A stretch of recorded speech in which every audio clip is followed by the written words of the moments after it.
Jamaah takziah yang dimuliakan Allah, puji syukur kehadirat Allah Subhanahu wa Ta'ala, yang mudah-mudahan senantiasa kita semua selalu menjadi hamba-hambanya yang bersyukur nikmat Allah. Salawat kirim salam senantiasa tercurah, terlimpah dan tersampaikan kepada kita punya junjungan baginda Nabi besar kita Muhammad beserta para keluarganya, para sahabatnya, para tabi'in dan pengikutnya, sehingga kita selaku umatnya yang mudah-mudahan mendapatkan syafaatnya nanti di yaumil qiyamah. Gak panjang, gak lebar, sedikit aja. Insya Allah ini nasihat umumnya buat kita semua, khusus buat saya pribadi. Dalam kitab Nasaihul Ibad dijelaskan oleh seorang ulama, wa amma darajat, kalau kita hidup pengen dikhususkan sama Allah, kalau kita hidup pengen dimuliain sama Allah, berarti kita perlu melakukan sesuatu yang diperintahkan oleh Allah. Contohnya kita hidup di dunia, Pak. Kalau kita hidup di dunia dimuliakan sama orang, dikhususkan sama orang, biasanya enak, benar. Kalau kita datang disambut, benar. Kalau kita mulia. Pun begitu juga kalau kita dikhususkan sama orang, biasanya kalau kita datang duduk disediainnya bukan air putih doang, kopi ada, benar, susu ada, benar, apa nggak ada. Ini berarti apa? Orang-orang yang dimuliakan, orang-orang yang dikhususkan oleh orang juga.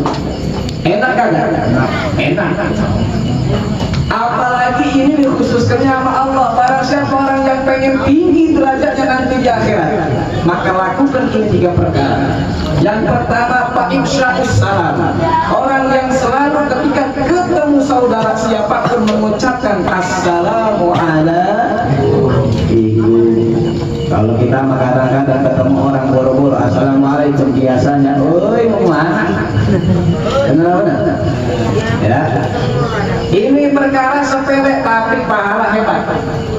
Ini perkara sepele tapi ini istimewa. Cuma kita juga perlu bisa mengkondisikan tempat dan waktu. Kalau kita punya saudara lagi bawa motor, jangan kita assalamualaikum, biasanya bahaya ujung-ujungnya. Takutnya yang bawa motor depan ada got nyusruk.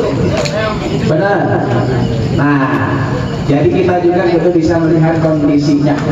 Kalau kita emang melihat kondisi teman kita ada pada tempatnya yang enak, pas, maka ucapkan assalamualaikum. Orang yang mengucapkan salam hukumnya sunnah, tapi orang yang menjawab salam jadi wajib. Tapi beda dengan orang banyak. Kalau orang banyak mas satu orang udah ada yang ngebadarin, insya Allah ya semuanya yang nggak jawab salam nggak jadi masalah. Begitu. Maka ini mudah-mudahan senantiasa perkara sepele tapi istimewa kita bisa selalu mengucapkan assalamualaikum. Bagiannya kita misalkan balik dari rumah nggak ada orang, udah ucapin salam balik. Diajarkan kendaraan kita tangkil kaul. Walaupun nggak ada orang udah assalamualaikum. Rumah lagi kosong, kita punya gudang assalamualaikum. Bagian ada yang jawab waalaikumsalam. Maka ada yang begitu. Ya, kira-kira kok Pak RT itu. Ya. Nggak jadi masalah, yang penting kita udah melaksanakan ahlus sunnah wal jamaah. Ya, amin ya rabbal alamin. Yang kedua, kalau pengen tinggi derajat nanti di akhirat adalah wa it'amut ta'am.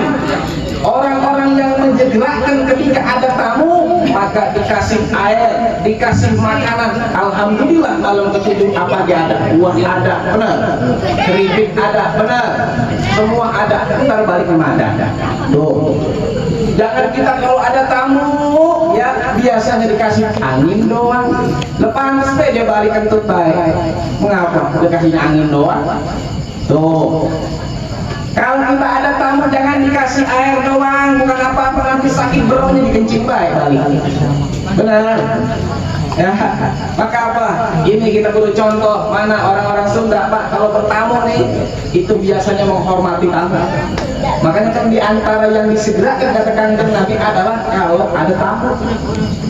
Makanya mudah-mudahan kita semua bisa memuliakan dan menghormati tamu. Bagian ganda ke tamunya udah dia lagi baik bosan misalkan ya orang jadi masalah karena tamu Pak membawa rahmat, pulangnya ngebawain dosa.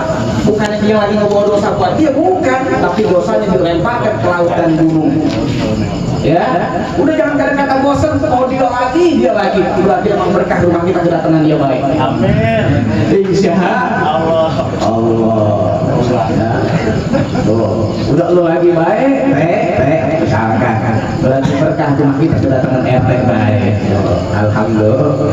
Yang terakhir, yang ketiga, yakni adalah wassalatu billaili wan nasu niyamun. Perkara yang ketiga adalah orang yang tinggi derajat dengan tinggi akhirat. Ini adalah apa? Orang-orang yang kalau sholat ketika malam hari wan nasu niyamun, di antara orang-orang lain tertidur. Makanya ini luar biasa kalau orang-orang bisa bangun, berarti malaikat membangun kita supaya kita sholat tahajud. Benar, sholat hajat, benar, sholat tobat. Tuh, ini kadang-kadang bangun jam 3 ya kencing doang.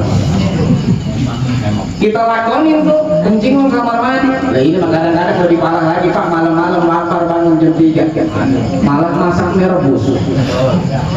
Ya, masak mie rebus tuh kita lakonin sampai nungguin ketimbang sholat bentaran, kadang-kadang berat. Bagaimana kita mau mulia ya, sedangkan tahajud masih bolong baik, jangan tidur lagi. Ya ini makanya jangan sampai kita termasuk orang-orang yang lalai. Ya, karena di antara innama halaka man halaka, orang-orang yang paling jelek di antara orang-orang terdahulu adalah orang-orang wakasratin naum, paling banyak molornya. Kalau orang banyak molornya jelek hidupnya. Ya, makanya jangan suka banyak molor. Biasanya kalau orang nggak banyak molor itu disebutnya wali-walinya Allah. Kalau RT Edo jarang tidurnya berarti wali Allah. Kenapa? Karena di antara wali Allah aqlilun naum, sedikit tidurnya. Ini molor baik.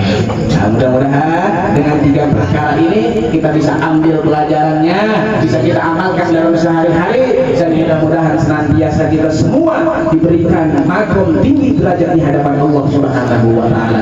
Amin ya Allah ya rabbal alamin. Segitu aja nasihat daripada saya pribadi, mudah-mudahan bermanfaat dan mudah-mudahan senantiasa kita semua meninggal dalam keadaan husnul khatimah.